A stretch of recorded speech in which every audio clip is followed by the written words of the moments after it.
Hi students, आज का हमारा टॉपिक है कंटिन्यूटी। कंटिन्यूटी की डेफिनेशन से पहले हमें एग्जिस्टेंस के बारे में पता होना चाहिए। लिमिट ऑफ एग्जिस्टेंस या criterion for existence of limit. तो criterion for existence of limit क्या है हमारे पास, वो देखें। Criterion for existence of limit.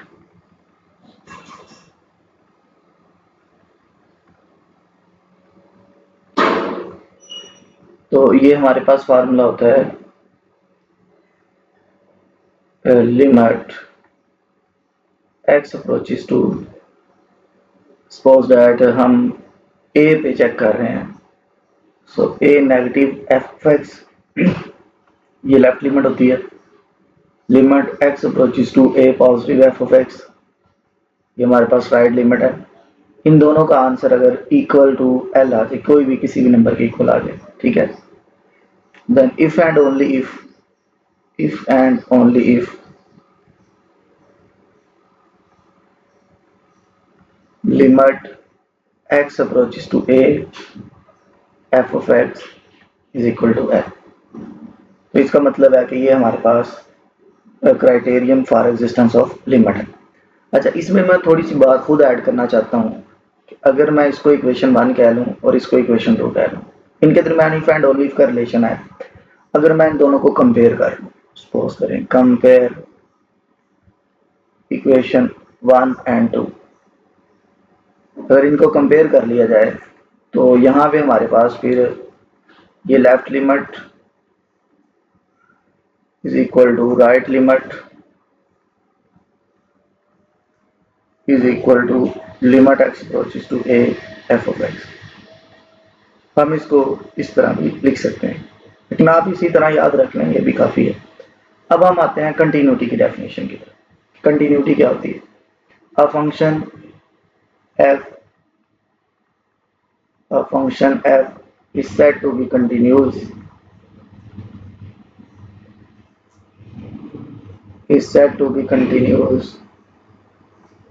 at x is equal to a if it satisfies the following conditions. The first condition is f of a is defined। f of a जो है ना वो आपका डिफाइंड होना चाहिए। सेकंड कंडीशन ये है कि आपकी जो लिमिट है वो एग्जिस्ट करनी चाहिए, ठीक है। Limit x approaches to a exist, f of x exist. अगर आपकी ये लिमिट एग्जिस्ट करती है तो इसका मतलब ये होता है कि that is limit x approaches to a जो है f of x, इसका कोई ना कोई फाइनाइट आंसर आता है, ठीक है। इसका कोई ना कोई फाइनाइट मतलब आंसर कोई एल आ जाता है। ये सेकंड कंडीशन को सिर्फ इतना ही लिखा होता है अक्सर बुक्स पे, लेकिन मैं उसको एक्सप्लेन थोड़ा सा करना चाह रहा हूँ। अब criterion for existence of limit क्या कहता है कि भाई अगर ये वाली कंडीशन होल्ड करती है, limit x approaches to a f of x is equal to l, तो हम इसकी जगह पे ये भी लिख सकते हैं, क्योंकि इन दोनों के दरमियान इफ एंड ओनली इफ का रिलेशन है, राइट। अगर ये बात होल्ड करती है तो हम ये लिख सकते हैं, अगर ये वाली बात होल्ड करती है तो हम फिर ये लिख सकते हैं, ओके। अच्छा, तो उस हिसाब से अगर देखा जाए, क्योंकि इसके दरमियान इफ एंड ओनली इफ की कंडीशन है, हम फिर यहाँ पे लिख सकते हैं limit x approaches to a negative f of x is equal to limit x approaches to a positive f of x is equal to l, ठीक है। अब जो सेकंड कंडीशन है यहाँ पे, अगर ये लिखा आ जाए limit x approaches to a f of x exist, तो उसकी जगह पे हम ये भी लिख सकते हैं या फिर ये भी लिख सकते हैं, ठीक है। इन दोनों में से कोई एक प्रूफ कर लेंगे। क्वेश्चन पे डिपेंड करेगा कि किसको प्रूफ करना है, ठीक हो गया जी। अच्छा, अब उसके बाद हमारे पास थर्ड कंडीशन है इसकी कि हमारे पास जो लिमिट एग्जिस्ट हुई है उसका जो भी आंसर है वो, यानी कि limit x approaches to a f of x, इसका जो भी आंसर फर्ज करें या लागे हैं जो भी आ, इसका आंसर और ये जो f of a डिफाइंड है इसका आंसर, ये दोनों इक्वल आने चाहिए। अगर कुछ ऐसा है, ये तीनों स्टेप्स सेटिस्फाइड होते हैं, तो हम कहेंगे कि जो फंक्शन आपका f है वो क्या है, कंटिन्यूस है, ठीक है। तीनों कंडीशन को सेटिस्फाई होना। अब अगर हम बात करें इसके लिए कंटिन्यूस के ग्राफ के लिए, ठीक है, graph of continuous function, continuous function का जो ग्राफ होता है ना हमारे पास, उसमें कोई ब्रेक नहीं आनी चाहिए, ठीक है। लाइक ये हमारे पास एक्स एक्सिस है, ये हमारे पास वाई एक्सिस है, ठीक है। तो अगर फर्ज कर लें कोई भी एक कर्व मैं ड्रा कर लेता हूँ, ये कर्व है, तो ये जो है हमारे पास ये एक कंटिन्यूस फंक्शन है, ठीक है। ये हमारे पास क्या है जी, एक कंटिन्यूस फंक्शन है क्योंकि इसमें कहीं पे भी ब्रेक नहीं है। अच्छा, अब आगे बढ़ते हैं। फर्ज कर लें कि हमारे पास इस तरह का ग्राफ आ जाता है कि जिसमें फर्ज कर लें ये हमारे पास एक्स एक्सिस है, ये हमारे पास वाई एक्सिस है, और मैं यहाँ पे ये कह देता हूँ कि हमारे पास जो ग्राफ है वो इस तरह का आ गया, सपोज कर लें, और फिर उसके बाद यूँ। अब देखिए यहाँ पे ना एक ब्रेक है, यहाँ पे एक ब्रेक है, सिर्फ एक पॉइंट पे जो है ना वो ब्रेक आ गया, बाकी सारे पॉइंट ठीक है। मतलब फर्ज कर ले यहाँ पे कोई पॉइंट एक्स है, वो पुट करने से उसका आंसर हमें नहीं मिल रहा, या उसका आंसर कुछ इन्फिनिट मिल रहा है, या जो हमारी ज़रूरत है वो वाला आंसर उसका नहीं मिल रहा, ठीक है। तो यहाँ पे इसकी ब्रेक लग रही है, बाकी इधर भी फंक्शन, इतना भी फंक्शन कंटिन्यूस बनेगा, इतना भी, लेकिन इस ब्रेक की वजह से वो फंक्शन कंटिन्यूस नहीं रहेगा, नॉट कंटिन्यूस, और नॉट कंटिन्यूस को हम डिसकंटिन्यूस बोलते हैं, ठीक है। तो ये जो फंक्शन है ये क्या हो गया, डिसकंटिन्यूस है। अच्छा, एक और बात ऐड कर लें, ऊपर जो हमने स्टेप्स पढ़े हैं, इन तीनों में से कोई एक भी स्टेप अगर ब्रेक हो जाता है, एक भी स्टेप जो है वो सेटिस्फाइड नहीं होता, तो हम फंक्शन को डिसकंटिन्यूस का नाम देंगे। अगर फंक्शन कंटिन्यूस नहीं है तो फिर उसका नाम डिसकंटिन्यूस होगा, राइट। चलिए अब हम देखते हैं जी, ये हमारा फंक्शन तो डिसकंटिन्यूस है, ये वाला फंक्शन तो, लेकिन ये कौन सी डिसकंटिन्यूटी है वो देखते हैं जी। Types of discontinuity, types of discontinuity.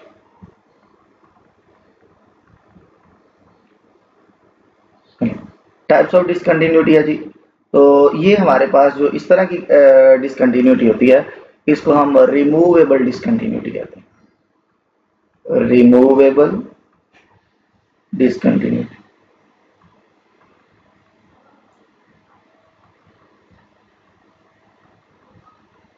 Okay, अच्छा, अब न्यूमेरिकली इसको हम किस तरह देखेंगे, ये हमारे पास एफ ऑफ ए जो है ना वो डिफाइंड नहीं होगा, ठीक है। इसमें जो एफ ऑफ ए है वो डिफाइंड नहीं होगा, F of a is not defined, ठीक है। मतलब जो पहली बात थी वो पहली कंडीशन इसकी सेटिस्फाई नहीं होगी। अच्छा, अगर पहली कंडीशन सेटिस्फाई नहीं है, ठीक है, तो दूसरी कंडीशन इसकी सेटिस्फाई होगी, मतलब लिमिट जो है वो एग्जिस्ट करेगी, limit x approaches to f of x. और बाकी उसकी दो कंडीशन मैंने आपको बता दी हैं कि इसका मतलब क्या होता है एग्जिस्टेंस का।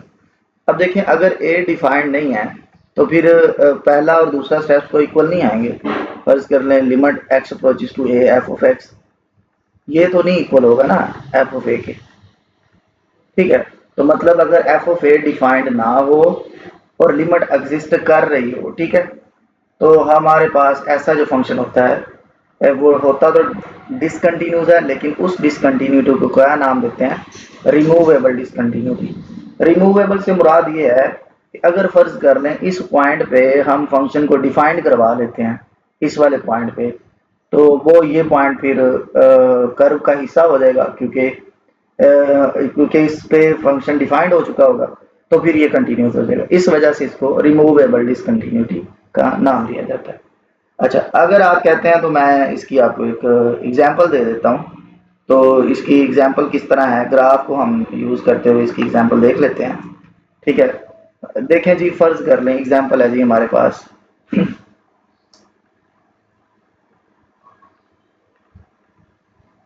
एग्जांपल है जी हमारे पास f of x is equal to x square minus 9 over x minus 3। अब देखें, ये सिंपल इतना क्वेश्चन है, कुछ भी नहीं उसने बोला, उसने ये नहीं कहा कि x जो है वो -3 नहीं, x जो है वो 3 नहीं होना चाहिए, ये वो ऐसी वैसी कोई बात नहीं की उसने। तो अब देखें, अगर मैं यहाँ पे फर्ज कर लें, मैं अगर यहाँ पे इसमें x को 3 पुट करता हूँ, सपोज कर लें, और इसको वो कह रहा है जी आपने 3 पे चेक करना है, इसकी कंटिन्यूटी चेक करनी है, जो भी है। तो अगर मैं इसको 3 पे देखता हूँ, ठीक है जी, तो अगर इसमें हम 3 पे रखते हैं, वैल्यू रखते हैं at x is equal to 3, जब इसमें 3 रखेंगे तो एफ ऑफ 3 क्या आ जाएगा, एक्स स्क्र सॉरी एक्स की जगह पे 3 आ जाएगा, 3 का स्क्वायर -9, 3 का स्क्वायर -9 डिवाइडेड बाय 3 -3। तो आप इसको देखेंगे तो ये 9 -9 बाय 3 -3, तो ये 0/0 फॉर्म आ जाएगी जो कि अनडिफाइंड है, ठीक है। तो मतलब ये आपका जो एफ ऑफ ए है यानी कि एफ ऑफ 3 है, जो फर्स्ट कंडीशन है इसकी, एफ ऑफ 3 जो है is not defined, f of 3 आपका यहाँ पे डिफाइंड नहीं है। ओके, अच्छा अब आगे बढ़ते हैं, ये इसके लिए एफ ऑफ ए आपका डिफाइंड नहीं है। फिर सेकंड पे हमने इसकी एग्जिस्टेंस को चेक करना है, एग्जिस्टेंस में वो लिमिट्स को देखना है कि लिमिट का आंसर फाइनाइट आता है कि नहीं, ठीक है। तो यहाँ पे सेकंड कंडीशन है जी, limit x approaches to 3 f of x which is equal to limit x approaches to 3। अब एफ ऑफ एक्स की जगह पे क्या आ जाएगा, एक्स स्क्वायर -9/x-3। अब यहाँ पे फार्मूला लगा लें, limit x approaches to 3 x-3 into x plus 3। ये फार्मूला होता है ना a square minus b square वाला, अगर 9 को 3 का स्क्वायर कर लें तो यहाँ पे a square minus b square वाला हम फार्मूला यूज कर लेंगे, जो कि a minus b into a plus b होता है। ओके, तो यहाँ पे फिर आपके पास क्या आ जाएगा, डिवाइडेड बाय x-3। तो ये इससे क्या हो जाएगा, कैंसिल हो जाएगा, और बाकी आपके पास क्या आ जाएगा, लिमिट x अप्रोचेस टू 3, और यहाँ पे आ जाएगा जी x प्लस 3। तो यहाँ पे 3 रखें तो 3 + 3 ये आपके पास क्या आ गया, 6 आ गया। अब देखें जी लिमिट तो एग्जिस्ट कर रही है, सेकंड बात थी कि लिमिट, क्योंकि फाइनाइट आंसर है ना, ये 6 एक फाइनाइट आंसर है, इसका मतलब है कि लिमिट जो है आपकी ये एग्जिस्ट कर रही है। सेकंड स्टेप जो है वो सेटिस्फाइड हो रहा है, लिमिट आपकी क्या कर रही है, एग्जिस्ट कर रही है। थर्ड में क्या है, तो ये तो इक्वल नहीं होंगे ना, क्योंकि लिमिट तो एग्जिस्ट कर रही है लेकिन एफ ऑफ ए डिफाइंड नहीं है, तो इस वजह से ये तीसरा स्टेप जो है ना ये इक्वल नहीं आएगा, एफ ऑफ 3 इक्वल नहीं आएगा। अब देखें ये जो है, ये जो कंडीशन हमारी सेटिस्फाइड हुई है, ये रिमूवेबल डिसकंटिन्यूटी के लिए सेटिस्फाइड हुई है, ठीक है।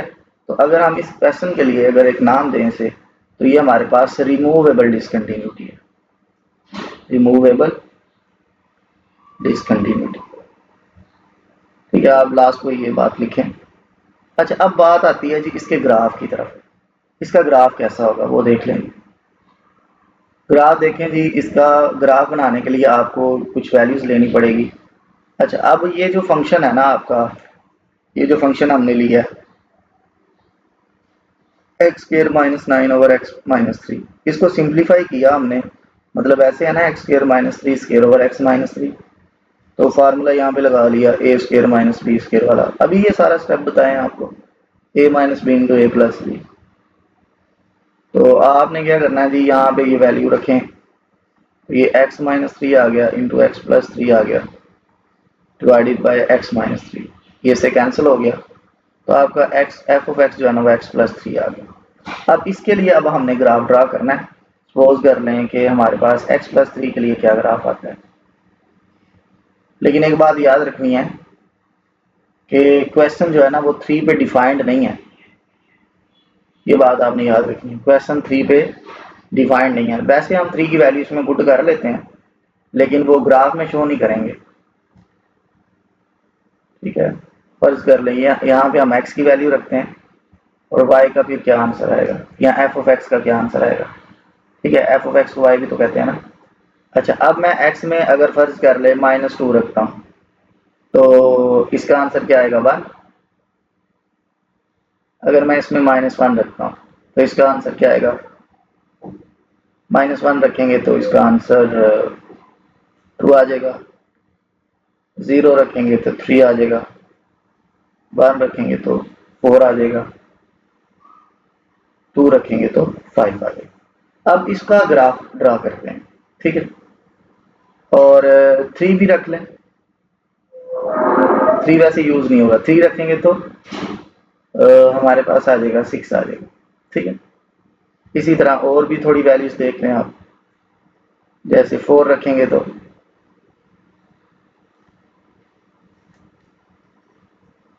4 रखेंगे तो 7 आ जाएगा, 5 रखेंगे तो 8 आ जाएगा और 6 रखेंगे तो 9 आ जाएगा। अब ये वाली वैल्यूज को हमने ग्राफ पे ड्रा करना है, तो ये आप देख सकते हैं जी। हम यहाँ पे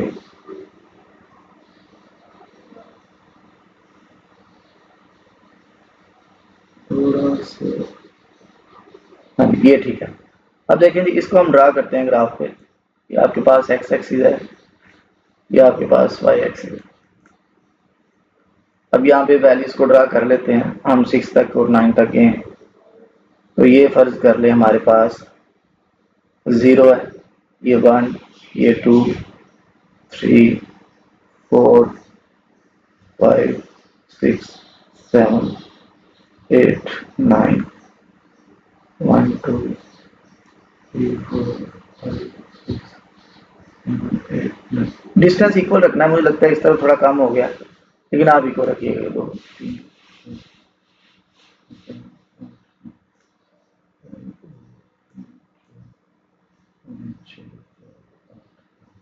सपोज कर लीजिए आ गया।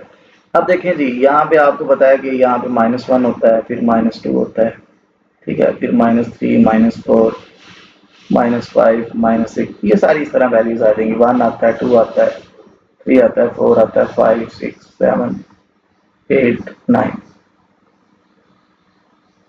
इसी तरह 1, 2, 3, 4, 5, 6, 7, 8, 9, -1, -2, -3, -4, -5 एंड सो ऑन। ठीक है।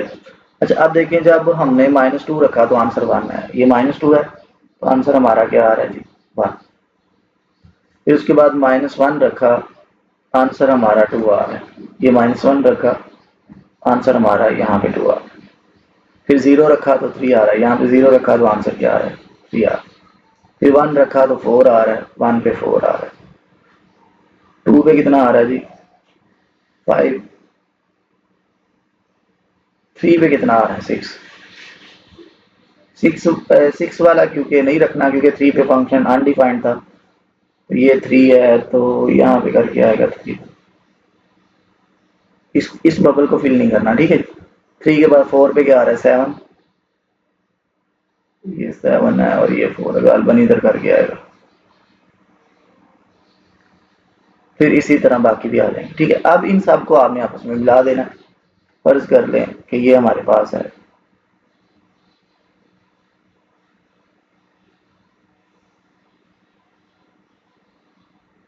ठीक है। इस तरह करके आपका ग्राफ आएगा। ये ना लाइन थोड़ी सी पॉइंट्स मार्क करते हुए ना थोड़ा मसला हो रहा है, या जब करेंगे ना आपको अच्छे से क्लियर हो जाएगा। स्केल के साथ आप चीज़ों को लेके चलेंगे। फिर उसके बाद आगे देखें तो यहाँ पे भी ऐसे ही कुछ होगा,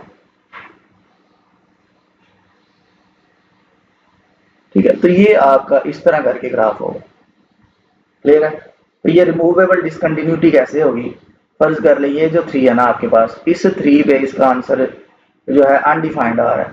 अगर मैं फंक्शन, ये जो आपको दिया हुआ है फंक्शन, फर्ज कर लें जी ऑफ एक्स, आपको क्या दिया हुआ है जी, सॉरी जी ऑफ एक्स कह रहा हूँ, F of x. F of x आपको दिया हुआ है एक्स स्क्वायर -9 ओवर एक्स -3, ठीक है। तो ये जो फंक्शन है ये 3 पे तो डिफाइंड नहीं है। अगर मैं फंक्शन 3 पे जो है ना, इसकी वैल्यू मैं 6 ले लेता हूँ इस फंक्शन से हट के, ठीक है।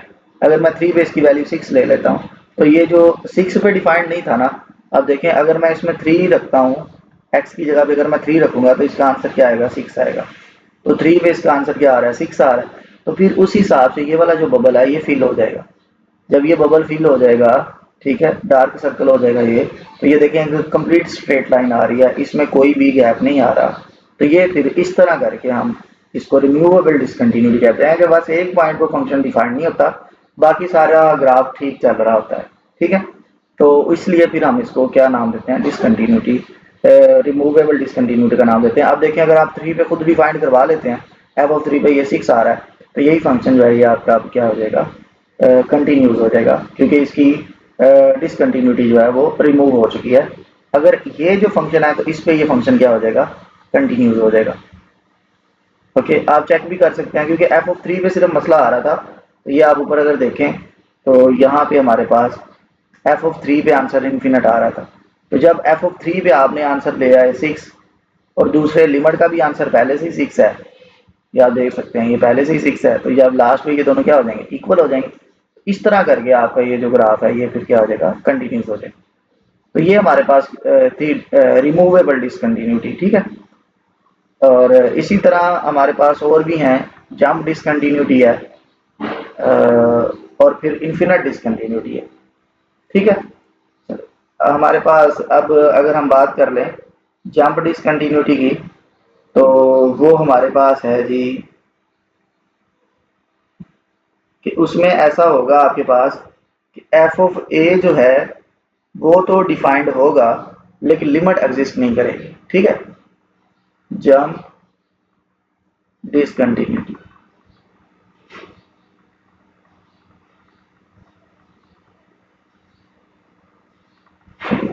अच्छा अब इसमें देखें कि फर्स्ट स्टेप ये होता है कि एफ ऑफ ए तो डिफाइंड है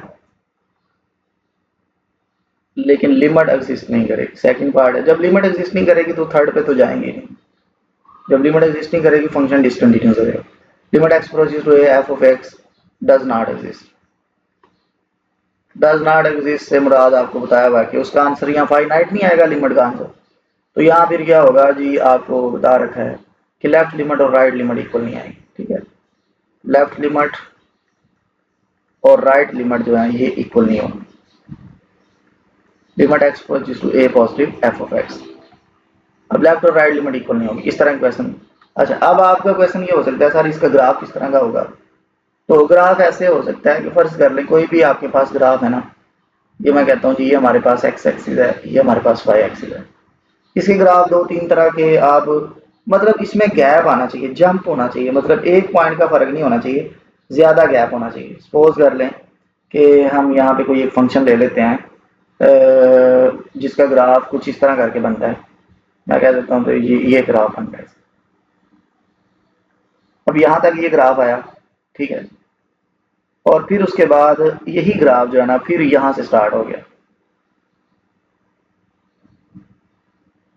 मतलब इतना ज्यादा गैप आ रहा है, ये आपको नजर आ रहा हो, इतना ज्यादा गैप आ रहा है, तो इसको बोलते हैं जंप डिसकंटिन्यूटी। इसके और भी तरह के ग्राफ हो सकते हैं, आप और ग्राफ देखना चाहते हैं तो वो देख लें। फर्ज कर लें ये एक्स एक्सिस है, ये आपके पास वाई एक्सिस है, तो इसका ग्राफ यूं भी आप ले सकते हैं। डिफरेंट टाइप के ग्राफ्स आएंगे। फर्ज कर लें कि ये हमारे पास है जी यहाँ तक, तो ये फिर आगे जंप करने के बाद ये ग्राफ आ जाएगा, ठीक है। इस तरह करके ये जंप डिसकंटिन्यूटी के ग्राफ होंगे, ठीक है। तो मतलब जो जंप डिसकंटिन्यूटी आ जाएगी, ठीक है। तो इस तरह इसकी हम कोई एग्जांपल देख लेते हैं, ठीक है। तो इसकी एग्जांपल है जी हमारे पास, जंप डिसकंटिन्यूटी के लिए एग्जांपल देखेंगे।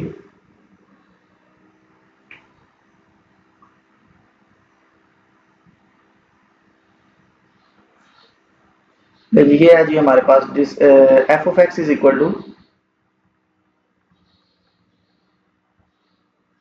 X minus one if x is less than 3, 2x plus 1 if 3 is less or equal to x। 3 is less or equal to x का मतलब ये होगा कि x greater or equal to 3, ठीक है, ये इसका मतलब होगा। ओके, अच्छा अब इसमें हम वो पहली कंडीशन देखते हैं क्या क्या है। पहली कंडीशन थी कि एफ ऑफ 3 डिफाइंड होना चाहिए। एफ ऑफ 3 क्या आएगा, जहां पे x इक्वल टू 3 है ना वो वाला फंक्शन आएगा। इक्वल टू 3 वाले फंक्शन के लिए ये 2x प्लस 1 आ जाएगा क्योंकि x greater or equal to 3 है। इसमें आप x की जगह पे 3 रख लें, एफ ऑफ 3 आ जाएगा 2 इंटू 3 प्लस 1, तो ये आपके पास क्या आ जाएगा 6 प्लस 1, तो ये 7 आ जाएगा। एफ ऑफ 3 आपका क्या आ गया 7। चले, ये जो पहली कंडीशन थी ना f of a defined, f of a is defined, जी एफ ऑफ ए आपका डिफाइंड हो गया। अब सेकंड कंडीशन क्या है?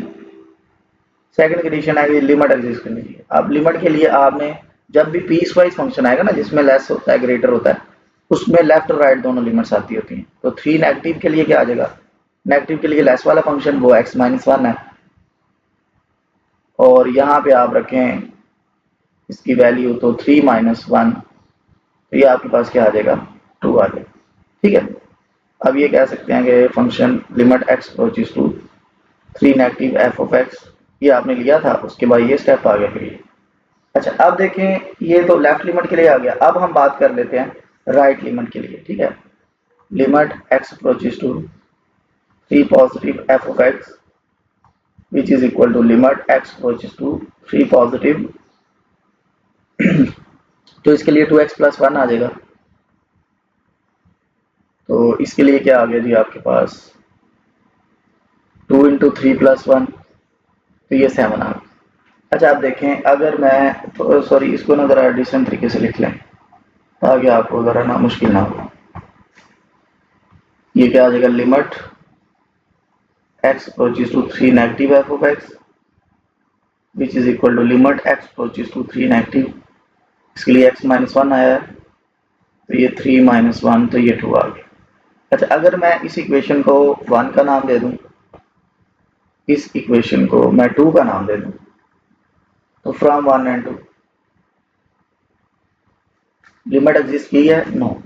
Limit x approaches to 3 negative f of x does not equal to limit x approaches to 3 positive f of x। मतलब second step जो था, limit does not exist, limit not exist, so function is discontinuous. जो आपका function है वो क्या है? Discontinuous है। अगर आप देखें तो ये वो वाली डेफिनेशन को होल्ड कर रहा है जो अभी आपको बताई कि जंप डिसकंटिन्यूटी, और इस डिसकंटिन्यूटी को हम क्या नाम देंगे? जंप डिसकंटिन्यूटी का नाम देंगे। ठीक होगी बात? अच्छा ये आपके पास आ गई थी जंप डिसकंटिन्यूटी। ओके अब इसका ग्राफ ड्रा कर लेते हैं कि इसका ग्राफ क्या बनेगा। तो क्वेश्चन आपका x माइनस वन और 2x plus one, x minus one और 2x plus one, gap of x आपके पास है x माइनस वन और 2x प्लस वन। इसमें क्या आ जाएगा जी? x लेस देन 3 आ जाएगा। इसमें क्या आ जाएगी? x greater or equal to 3 आ जाएगा। अच्छा अब ये दो तरह के टेबल आप बना लें, मतलब ऐसे होगा, एक ही आ जाएगा। अच्छा इसको हम y का y भी कह देते हैं, यहाँ तो x की रहने की कोई इशू नहीं। अच्छा अब इसमें देखें जरा आप,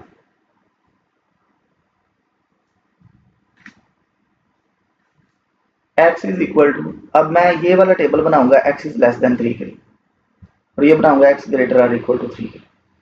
अच्छा अब x को आपने क्या रखना है? 3 से लेस रखना है, 3 भी रख लें आप, चलें 3 पे, लेकिन वो ग्राफ का हिस्सा नहीं होगा। ठीक है, अब जब मैंने इसको 3 रखा तो एफ ऑफ एक्स का क्या आंसर आएगा? एफ ऑफ एक्स के लिए ये फंक्शन यूज होगा। ठीक है, तो ये 3 माइनस वन 2 आ जाएगा। 3 के बाद इससे लेस रखना है, 2 माइनस वन 1 आ जाएगा, फिर 1 माइनस वन 0 आ जाएगा, माइनस वन माइनस वन, फिर अगर एक्स को 0 रखते हैं तो माइनस वन आ जाएगा, फिर माइनस वन रखते हैं तो माइनस टू आ जाएगी। अब ग्रेटर देन 3 रखना है और 3 भी रखना है, इसमें 3 जो है वो हिस्सा होगा ग्राफ का, उसमें नहीं था। अच्छा अब 3 रखेंगे, इसमें 3 टू ज़ा 6 प्लस 1 7 आ गया, इसमें 4 रख लें, 4 टू ज़ा 8 प्लस 1 9 आ गया। ठीक है, 5 रख लें, 5 टू ज़ा 10 प्लस 1 11 आ गया, यानी कि काफ़ी है इतनी, और भी अगर आप रखना चाहते हैं तो रख। अच्छा अब इसमें देखें जी ग्राफ किस तरह का बनेगा। आपके पास जी ये एक्स एक्सिस है, ये आपके पास वाई एक्सिस। चलिए जी आप देखें हमारे पास एक्स थ्री है और वाई टू है। चलिए इसको देख लेते हैं, ये जी आपके पास minus one minus two minus three, gap ज़्यादा हो जाएगा, minus one minus two minus three minus four minus five 1 2 3 4 5 1 2 3 4 5 minus one. 1 2 3 4 5 तो अच्छा 3 और 2 है, x 3 है जी, 1 2 3 x 3 आ गया, और ये क्या है जी 2 है, 1 2 यहाँ पे आ गया, यहाँ पे आपका पॉइंट आएगा जी, ठीक है। और ये पॉइंट जो है वो आपका ये 1 2 यहाँ पे आ गया, यूं करके आ गया पॉइंट आप, फिर 2 पे 1 है, ये 2 है, 2 पे 1 आ जाएगा, ये है। फिर उसके बाद 3 पे 1 पे 0 है, ये 1 है, तो इस पे आंसर क्या आ रहा है जी, 0 आ रहा है। x को 1 रखा तो y का आंसर 0 आ, ये आ जाएगा। फिर उसके बाद 0 रखेंगे तो -1 आ जाएगा, तो y का आंसर -1 आ जाएगा। फिर उसके बाद -1 रखेंगे तो इसका आंसर -2 आ जाएगा, ये आ जाएगा, सॉरी ये नहीं, यहाँ पे आ जाएगा। तो ये इस तरह करके इसका ये ग्राफ आ गया यहाँ पे, ठीक है। अच्छा अब देखें, अगर हम 3 रखते हैं तो 7 आ रहा है, ये 1 1 2, ये 3 है, इस पे क्या आ रहा है आंसर, 1 2 3 4 5 6 7, ये 7 आ रहा है जी, यहाँ पे कर, ठीक है। अगर हम 4 रखेंगे तो 9 आ रहा है, ये 4 है, 7 8 8 सॉरी 8 9, तो ये यहाँ पे आ जाएगा, ठीक है। अगर 5 रखेंगे तो 11 आ जाएगा, 10 11, तो यहाँ पे आ जाएगा। तो ये इस तरह करके ये ग्राफ है, ठीक है। और ये देखें अब, ये अगर ग्राफ है इस तरह करके, सॉरी ये ग्राफ आ गया इस पर, तो आप देखेंगे इतना जंप हो रहा है, ये आपको नजर आ रहा होगा। इस तरह इसको जंप डिसकंटिन्यूटी का नाम दिया जाता है।